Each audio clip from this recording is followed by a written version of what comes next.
धरा धरा धरा धा कृष्ण कृष्ण कृष्ण। क्या बात चल रही थी आयन? कुछ भी नहीं राधा, कुछ नहीं। मैं तो बस कृष्ण के घर चलो का हालचाल पूछ रहा था। कह रहा था कि किसी सहायता की आवश्यकता हो तो निसंकोच होकर मांग ले। क्यों?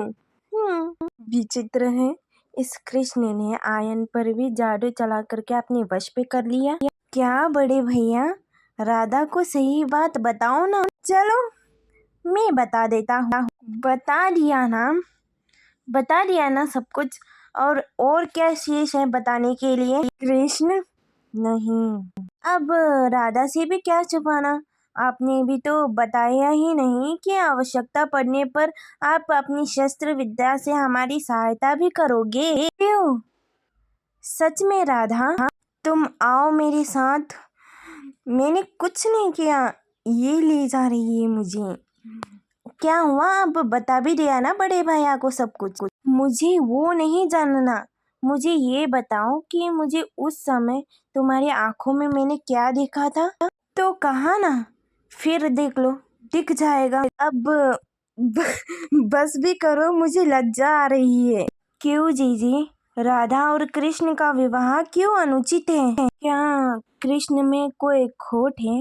अरे नहीं नहीं, कृष्ण तो मुझे भी बहुत प्यारा लगता है। उसमें कोई खोट नहीं, शिवाय वो गोकुल के वासी हैं और कंस का क्रोध सारे गोकुल वासियों पर परछाई बन के मंडरा रही है।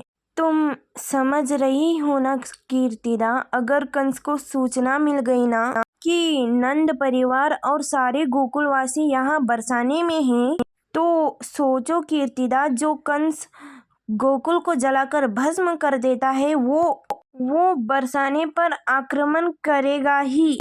और राधा और कृष्ण का विवाह हुआ तो कंस के क्रोधाग्नि का शिकार हमारी राधा भी बनेगी। मैं होती ना कीर्तिदा, तो मैं कभी नहीं चाहती कि मेरी बेटी के विवाह के पश्चात मेरी बेटी इस घोर संकट में घिर जाए। बात तो आपकी अनुचित नहीं है जीजी।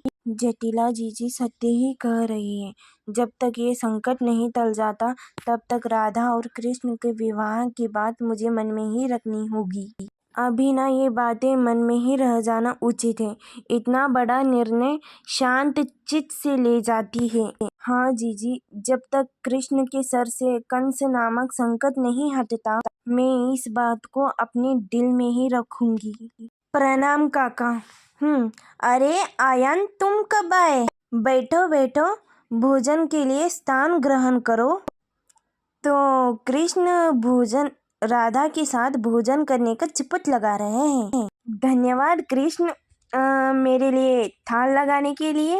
आर्य, घर पे इतनी मिठाइयाँ बनी हैं, फिर ये बाहर से मिठाइयाँ मंगवाने की क्या आवश्यकता थी? जितना खाना है खा लो, फिर गांव वालों में बांट देना।